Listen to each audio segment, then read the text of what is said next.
because you just don't have enough weapon energy for it. Which I kind of like, actually. It means you can't just cheese the boss with their weakness.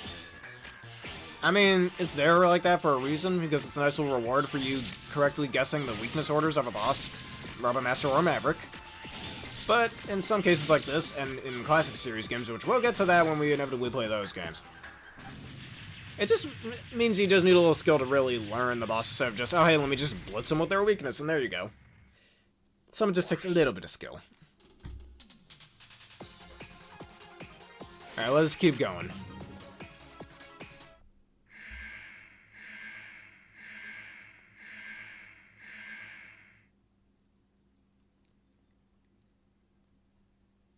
Alright, we have is a glow. Or shine firefly.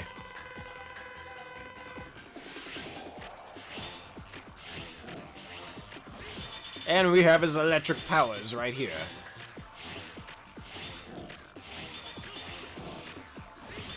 And it probably fits perfectly too, since he's in the air from the entire fight.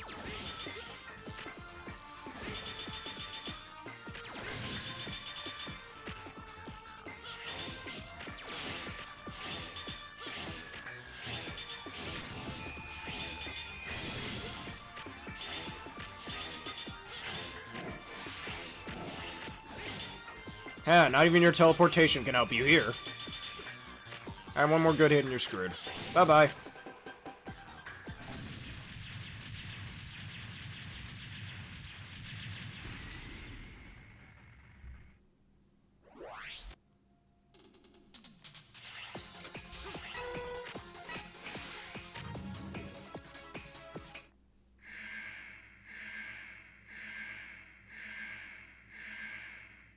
Alright, and now, Volt Kraken or Squid Adler.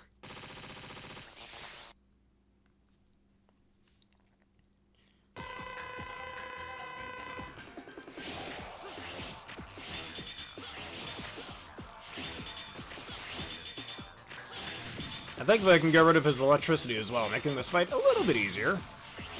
This fight is pretty fun trying to avoid all of that.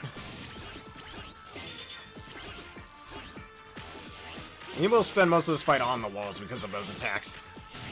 And the little cube that he'll spawn right here, sometimes it'll be electrified, sometimes it won't. And Nick, you can and for the ones that aren't electrified, you can use it as an extra platform. So in my opinion, this fight's actually, I forgot to mention this. What I normally do with some games, or ranking the bosses in Mega Man games. I forgot to do that, so Volt Kraken, I give him an 8 out of 10. I kind of like this fight. There's a lot of avoiding, but that's kind of what makes it fun. Crescent Grizzly, in my opinion, 9 out of 10. It'd be 10 out of 10, but because of how well telecrafted his attacks are, they're just a little too easy to dodge. Burn Mavericks, if you know his moveset fine enough, it'll be easy. Alright, Tidal Whale, like a 1 out of 10. I don't fucking like this fight. The first half of the fight is fine, but once he gets to the other side of the screen, it just gets really unfun, especially if you get easily stuck on the ice cubes that he spits at you and you get easily one-shot. That, and this fight is way too easily affected by Spark Mandrill Syndrome, so yeah, 1 out of 10. And his design's kind of dumb too, and his weapon. Like, just do this the entire frickin' time. I mean, it's either that or frickin' have an aneurysm on how fast he attacks you in the second phase. So, I mean, the little part where he's making a bit of a platform maze is probably the only thing, in my opinion, that gives him a 1. It's a fun concept, it's just the second half of this fight really drags it down.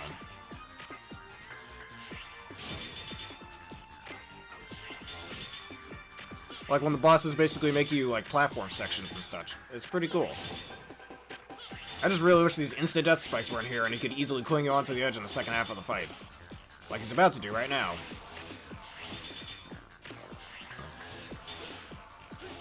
See what I mean? See what I mean? I fucking hate that. Like, you make one freaking mistake and you're just fucked with that fight. So, we're gonna save that for last. Dark Necrobat. 7. This fight's decent. Though, even though most of the time he's just floating in the air trying to shoot bats at you. Alright, now, why don't we switch weapons and use Twin Dream? Which is his weakness. Though, don't use the aerial attack against him, it will damage him, understandably so, since that's the weapon you get from him. It makes this fight a little bit more annoying if you're playing a Zero, in my opinion.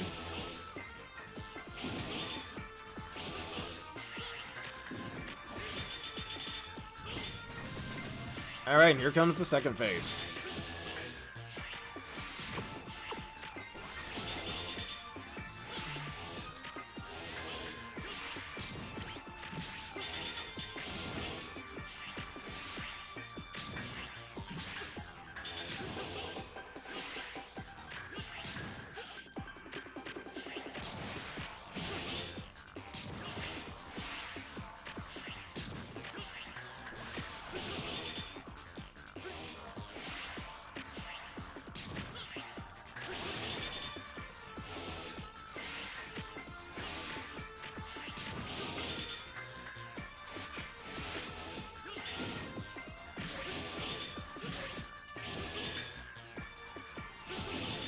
Alright, almost done with him. Down you go. Man, he's a bear, so it's awesome. And the giant robotic arm, I think, looks really cool. I just wish, because of how well telecrafted his attacks are, it just makes the fight a little too easy in some ways. I think if his attacks were just a wee bit faster, I'd give him a 10 out of 10. That's just me. Alright, Izuglo, I give him a 9 out of 10 as well. Attacks are well telecrafted, and unlike Chris and Grizzly, it's not too easy if you don't know his pattern, whether you know his pattern or not. Because even so, it's still a decent challenge. It's pretty fun to run around the stage, and a decent weakness too. Spike Rose Red, far from my least favorite fight in the game, as you can see here, though can be a little bit annoying from time to time when he jumps around a bit. It's kind of similar to Gemini Man from Mega Man 3, in that sense, when he clones himself. In my opinion, though, it's a little more fair than it is in that game, and we'll get to that when we play Mega Man 3.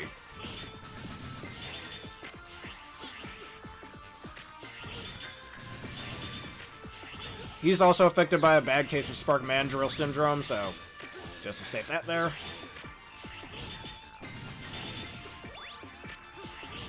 And his weapon's okay, I guess. Far from the best. His little Vine Whip attack, pretty well telecrafted in my opinion, and you have multiple ways to avoid it too, so it's not all that bad. Especially if you're playing as X's ultimate armor. So, I give him like a 6 out of 10. This is extra well telecrafted for the most part. That's always one thing, in my opinion, except for Tidal Whale, that this game, in my opinion, does well as the bosses. Not as well as X1 or X4, but it does it well. Or even as good as X2's bosses, besides frickin' Magna Centipede and Crystal Snail, but yeah. Actually, Magna Centipede's fight is fine. Crystal Snail's fight sucks, I don't like that fight. And if you want to know why, just watch my X2 playthrough.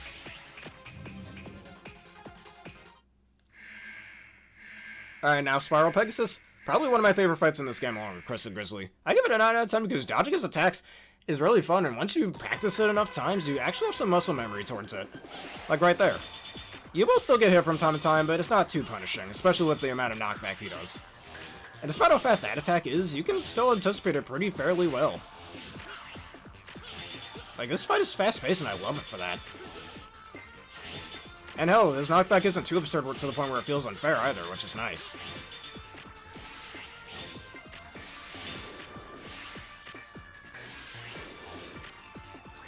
Though one weak part of this fight is that all he's going to do is try to ram into you. Sure, he has like 4 different ways to do that, but that can get a little boring from time to time, though it is still pretty fun to try and dodge it. But once you're used to it, it's kind of just, okay, is that all you're going to do? And then Dark Hold being his weakness, essentially this game's time stopper, that's fine. It basically just makes him an easy target if you think he's moving around a little too much, for those people who don't find his erratic movements to be all that fun. And his little wing spiral attack, probably the least imaginative way to have a weapon be used in this game, but whatever, I'm not the one who designed this. It's still a nice little change of pace from him constantly ramming at you, but other than that, any other bosses I'm forgetting? Brandanarex, his attacks are well crafted, though he does seem a little erratic from some time, and give him a 6 out of 10, that's fine. Alright, and then the 1 out of 10 fight in this game. But yeah, for the most part, besides Tidal Whale, I think the bosses in this game are overall pretty damn positive. That's just me. What's all of your opinions on the Mavericks in this game? I think that should be our question of the day. I mean, whether you're playing as X or Zero, all the bosses except Tidal Whale are pretty fun. I just wish Tidal Whale didn't have that agonizing second phase. If he didn't have that, I'd buff him up to maybe a 4 or 5 out of 10, honestly. I still don't really like his design, though.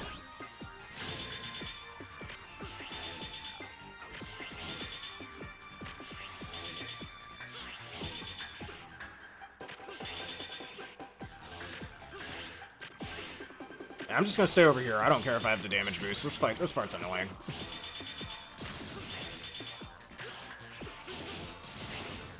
Nope, no you don't.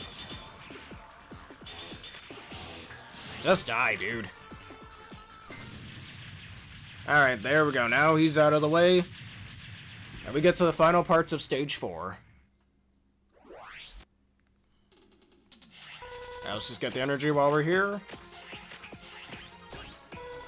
And here we are. Final part of the stage.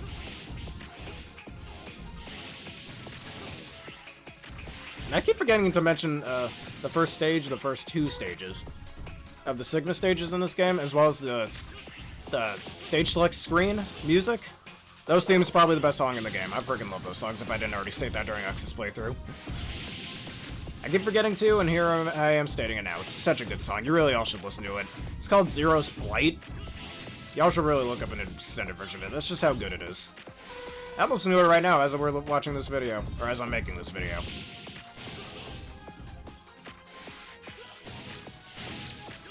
Or maybe instead of which Maverick do you think is your favorite? Or,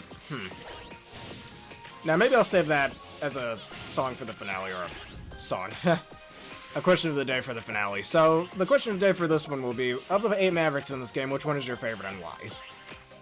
And I guess by that same token, which one is your least favorite and why? Since only about 2 more episodes of this to go and we're donesies.